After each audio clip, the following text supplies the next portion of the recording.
ভয়াবহ কুমিল্লা বোর্ড, তাই না? সো কুমিল্লা বোর্ডের ফিজিক্সের এসএসসিতে আসা কোয়েশ্চেনটা আমরা সলভ করবো 2026 সালের। ওকে, লেটস স্টার্ট। তো প্রথমেই আমরা দেখতে পাচ্ছি দুটি বস্তুর ভর একই, তাদের মধ্যবর্তী দূরত্ব 5 মিটার, যে কোনো একটির ভর 50 কেজি হলে ক্রিয়াশীল বল কত? সো দুইটা বস্তুর মধ্যে ক্রিয়াশীল বল বলতে কি বুঝাইছে? মহাকর্ষ বল। মহাকর্ষ বলের সূত্র কি? জি m1 m2 বাই দূরত্ব এর স্কোয়ার। জি এর ভ্যালু আমরা সবাই জানি 6.673 ইন্টু 10⁻11 ইন্টু m1 কত ভাইয়া? m1 হচ্ছে প্রত্যেকটা বস্তুর ভর 50 কেজি, তাহলে m1ও 50, m2ও 50, আর মধ্যবর্তী দূরত্ব হচ্ছে 5 স্কোয়ার। ক্যালকুলেট করলেই তুমি পেয়ে যাবা এই গ নাম্বার অপশনটা, অর্থাৎ 6.67 ইন্টু 10⁻9 নিউটন।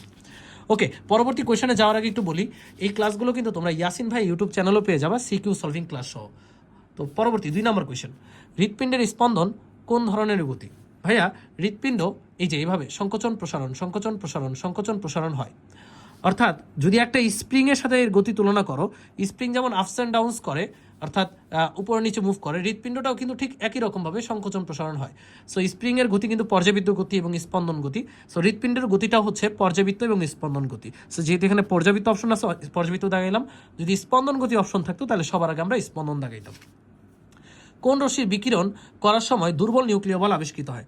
বিটা রশ্মির বিকিরণের সময় দুর্বল নিউক্লিয় বল আবিষ্কৃত হয়। এরপরে ইউরেনিয়াম 235, এটা একদম সরাসরি বই থেকে আসা প্রশ্ন। এর অর্ধায়ু হচ্ছে 704 মিলিয়ন বছর, প্রকৃতিতে এর পরিমাণ হচ্ছে 0.77%। কম গতিসম্পন্ন নিউট্রনকে সহজে গ্রহণ করতে পারে। আমরা জানি নিউট্রনের আঘাতে ইউরেনিয়াম ভাইয়া রেডিয়াম এবং ব্যারিয়ামে ক্রিপ্টন এবং ব্যারিয়ামে বিশ্লেষ্য হয়, তাই না? সো এটা আমরা জানি, নিউটন দ্বারা আঘাত করলে ইউরেনিয়াম ভেঙে যায়। ওকে, ধারকের পাতে জমাকৃত আধানের পরিমাণ কিসের উপর নির্ভর করে না? এটা কিন্তু করে না বলছে। কিসের উপর নির্ভর করবে না ভাইয়া? ধারকের পাতের ভরের উপর নির্ভর করে না, আর বাকি সবগুলোর উপর কিন্তু নির্ভর করে। এখানে দেখো একটা ওয়েভের চিত্র দেওয়া আছে, আমরা জানি এই ওয়েভের চিত্র থেকে বলছে চিত্রে বিপরীত দশায় আছে কোনটি? ভাইয়া দেখো, পি বিন্দু উপরের দিকে মানে শীর্ষ বিন্দু মিন করতেছে, আর এস বিন্দু একদম নিচের দিকে, তাই না? তো এই পি আর এস টোটালি বিপরীত দশায় আছে। আবার দেখি আমরা এস এবং পি প্রাইম বিপরীত দশায় আছে, আর পি প্রাইম এবং এস প্রাইম এরাও কিন্তু ভাই বিপরীত দশায় আছে। তাহলে আমরা বলতে পারতেছি পিএস কি অপশন আছে? নাই, বাট অপশনে কিন্তু এস পি প্রাইম আছে, এস পি প্রাইম। কার গলার স্বর তীক্ষ্ণ? তাহলে এটা হচ্ছে নারীর গলার স্বর তীক্ষ্ণ। এটা কিন্তু সরাসরি বইয়ের কোয়েশন। এখন এখানে আমরা দেখতে পাচ্ছি দুইটা চার্জ, একটা হচ্ছে প্লাসের 60 কুলম, একটা হচ্ছে প্লাসের 100 কুলম। এদের মধ্যবর্তী কেন্দ্রের মধ্যবর্তী দূরত্ব 1 মিটার। বলছে এ গোলক, এটা এ গোলক, এটা বি গোলক। এ গোলকের চার্জের জন্য বি গোলকে কোন বিন্দুতে তড়িৎ ক্ষেত্রের মান কত? মানে 60 কুলম্ব চার্জের জন্য 1 মিটার দূরে তড়িৎ ক্ষেত্রের মান কত? সিম্পল হিসাব। তাহলে 60 কুলম্ব চার্জ থেকে 1 মিটার দূরে তড়িৎ ক্ষেত্রের মানের সূত্র হচ্ছে 9 × 10⁹ Q1 মানে হচ্ছে 60 বাই আর স্কোয়ার। এটা কিন্তু বি গোলকের কোনো চার্জ হিসাবে আসবে না, কারণ কার জন্য চাইছে? 60 কুলম্বের জন্য চাইছে। সো এটা ক্যালকুলেট করলে 6 নং 54, তাহলে 5.4 × 10⁻11 নিউটন পার কুলম, এই যে গ নাম্বার অপশন। এরপরে বি গোলকটি ভূমির সাথে যুক্ত করে এই গোলকের সাথে যুক্ত করলে ইলেকট্রন কোন দিকে প্রবাহিত হবে? ভাইয়া ভূমি মানে পৃথিবীতে কিন্তু ঋণাত্মক আধানের অভাব নাই। এই যে পৃথিবী ঋণাত্মক আধানের বিশাল ভান্ডার, যখন তুমি বি গোলককে যুক্ত করবা প্রচুর পরিমাণ ইলেকট্রন বি গোলকে আসবে, আর সেই বি গোলক থেকে প্রচুর পরিমাণ ইলেকট্রন এ গোলকে ধাবিত হবে। তার মানে আমরা বুঝতে পারতেছি যে এ থেকে বি এর দিকে ইলেকট্রন যাবে না, এটা ভুল কথা। বি থেকে এর দিকে ইলেকট্রন যাবে, কারণ ভূমি থেকে বিতে ইলেকট্রন আসবে, বি থেকে এতে ইলেকট্রন যাবে, তাহলে ভূমি থেকে বি এর দিকে ইলেকট্রন আসবে। তাহলে অ্যান্সার হচ্ছে 2 ও 3।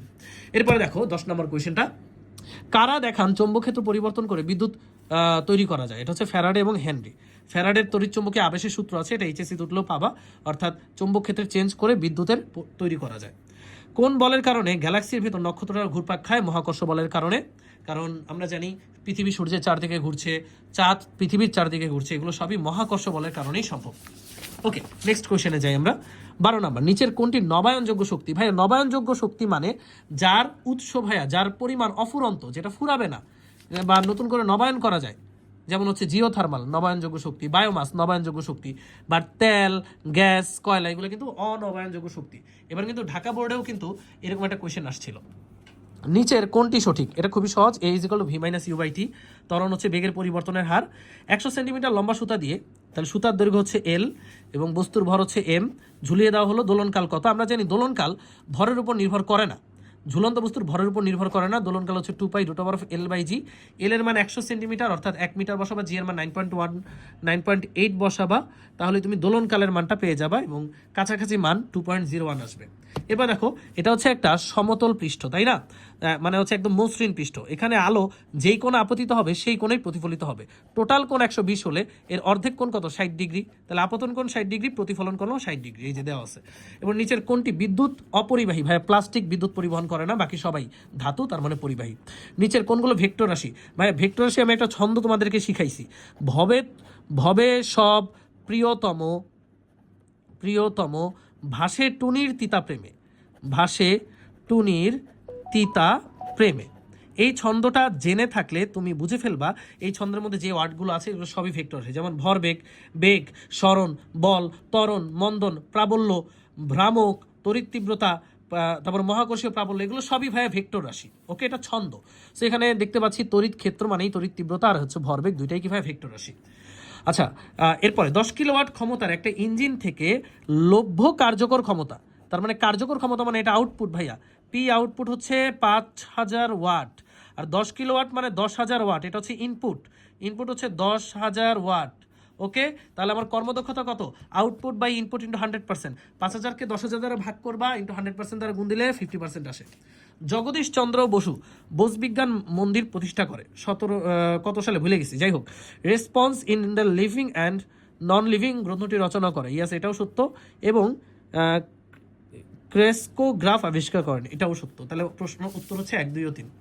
দেখো, মহাকর্ষ সূত্রের ক্ষেত্রে দুটি বস্তুর মধ্যবর্তী দূরত্ব সঠিকভাবে দেখানো হয়েছে কোনটায়, বা এটা কিন্তু ভুল কথা, কারণ মধ্যবর্তী দূরত্ব হচ্ছে কেন্দ্র টু কেন্দ্র দূরত্ব, সেন্টার টু সেন্টার, মহাকর্ষ বলের ক্ষেত্রেও কুলম্ব বলের ক্ষেত্রেও, তাই এটাও ভুল। তাহলে এই যে সেন্টার থেকে সেন্টার, এই যে গ নম্বর অপশন, সেন্টার থেকে সরি গ নম্বরে কিন্তু সেন্টার থেকে সেন্টার হয় নাই, গ নম্বর এখান থেকে এই পর্যন্ত আসছে, তাহলে সেন্টার থেকে সেন্টার হচ্ছে ঘ নাম্বার, এই যে ঘ নাম্বার হবে সঠিক উত্তর। এরপরে দুটি তলের মধ্যকার স্থিতি ঘর্ষণ এত হলে ঘর্ষণ কোণ কত, ভাইয়া এটা দিয়ে কিন্তু একবার সিকিউ আসছিল, সো সূত্রটা মুখস্থ রাখতে হবে, মিউএস সমান টেন থিটা, স্থিতি ঘর্ষণ গুণাঙ্ক এবং ঘর্ষণ কোণে এবং কোণের মধ্যে সম্পর্ক। তাহলে আমার থিটা হচ্ছে টেন ইনভার্স মিউএস এর ভ্যালু 1.73 অর্থাৎ √3, ক্যালকুলেটরে বসালে পাবো 60 ডিগ্রি। দৃশ্যমান আলো সবচেয়ে ছোট তরঙ্গ দৈর্ঘ্যের চেয়েও ছোট তরঙ্গ দৈর্ঘ্য কোনটা, ভাইয়া এটার জন্য আমাদের একটা সূত্র শিখতে হবে, সেটা হচ্ছে মহা গামা রঞ্জন অতি দৃশ্যমান অবলা মেয়ের রেডিও, দৃশ্যমান অবলা মেয়ের রেডিও। এখানে যেহেতু জায়গা নাই তাই পাশাপাশি লিখলাম, জায়গা থাকলে উপর থেকে নিচ পর্যন্ত লিখলাম। মনে রাখবা যতই উপর থেকে নিচের দিকে নামবো ততই তরঙ্গ দৈর্ঘ্য বাড়ে, তাহলে সবচেয়ে ছোট তরঙ্গ দৈর্ঘ্য হচ্ছে মহাজাগতিক রশ্মি এবং সবচেয়ে বড় তরঙ্গ হচ্ছে রেডিও তরঙ্গ দৈর্ঘ্য। এখন ভাই এখানে যদি মহাজাগতিক দাগাও তাহলে কিন্তু ভুল হবে, কারণ প্রশ্নটা বলছে দৃশ্যমান আলোর চেয়ে ছোট তরঙ্গ দৈর্ঘ্যের, দৃশ্যমান আলোর সবচেয়ে ছোট তরঙ্গের চেয়ে ছোট তরঙ্গ দৈর্ঘ্য কোনটা, তাহলে দৃশ্যমানের চেয়ে ছোট কোনটা সেটা বের করতে হবে। দেখো দৃশ্যমানের উপরে যেটা সেটা দৃশ্যমানের চেয়ে ছোট, অর্থাৎ অতিবেগুনির ইংলিশ কি ভাই, আলট্রাভায়োলেট, অ্যান্সার হচ্ছে গ। এরপরে এটা দেখি, দর্পণটির বক্রতার ব্যাসার্ধ কত, আমরা জানি এই যে বক্রতার ব্যাসার্ধ এইটুকু, সেটা হচ্ছে ফোকাস দূরত্বের ডাবল, ফোকাস যেহেতু 10, বক্রতার ব্যাসার্ধ হচ্ছে 20 সেন্টিমিটার বা 0.2 মিটার। এরপরে এও লক্ষ্যবস্তুর প্রতিবিম্ব, দেখো এখানে এও লক্ষ্যবস্তুটা আছে, এটা যেহেতু বক্রতার কেন্দ্রে বাহিরে আছে, আমরা জানি প্রধান অক্ষের সমান্তরাল আলোকরশ্মি গিয়ে প্রতিফলনের পর ফোকাস দিয়ে চলে যাবে, ফোকাস দিয়ে যাওয়া আলোকরশ্মিটি প্রতিফলনের পর সমান্তরাল হবে। সো এখানে দেখো ছেদ করছে, এখানে আমরা বাস্তব, উল্টা এবং ছোট, এটার চেয়ে ছোট প্রতিবিম্ব পাবো। তাহলে বাস্তব, উল্টা ও ছোট বা খর্বিত প্রতিবিম্ব পাবো। তাহলে কি বাস্তব, উল্টা আর খর্বিত, উল্টা অপশন নাই, খর্বিত অপশন নাই, কিন্তু আরেকটা অপশন আছে সি এবং এফ এর মাঝে। হ্যাঁ দেখো সি এবং এফ এর মাঝে বিম্বটা হয়েছে, তাহলে 1 ও 3। এরপর লাস্ট কোয়েশ্চেন, বস্তুর ভর বেশি হলে কোনটি বেশি বৃদ্ধি পায়, আমরা জানি যান্ত্রিক শক্তি বিভব শক্তি প্লাস গতিশক্তির উপর নির্ভর করে। সো গতিশক্তির মধ্যেও ভর আছে, বিভব শক্তির মধ্যেও ভর আছে, তার মানে যান্ত্রিক শক্তি ভর বৃদ্ধি পেলে বাড়বে। এরই মাধ্যমে আমরা কুমিল্লা বোর্ডের ভয়াবহ 25টা প্রশ্ন সমাধান করে ফেললাম। সো তোমরা যারা এই ক্লাসটা দেখে ভালো লাগছে তারা অবশ্যই ক্লাসটি শেয়ার করে দিবা এবং ইয়াসিন ভাইয়া এসএসসি চ্যানেলে সাবস্ক্রাইব করে রাখবা, ইয়াসিন ভাইয়া এসএসসি, কারণ এই চ্যানেলে আমি আরও অনেক কন্টেন্ট দিয়েছি। তবে আগেই বলে রাখি এটা কিন্তু এসএসসি 26 ব্যাচের করার প্রয়োজন নাই, 27, 28, 29, 30 সব ব্যাচ এই ক্লাসটা দেখতে পারো। Best of luck.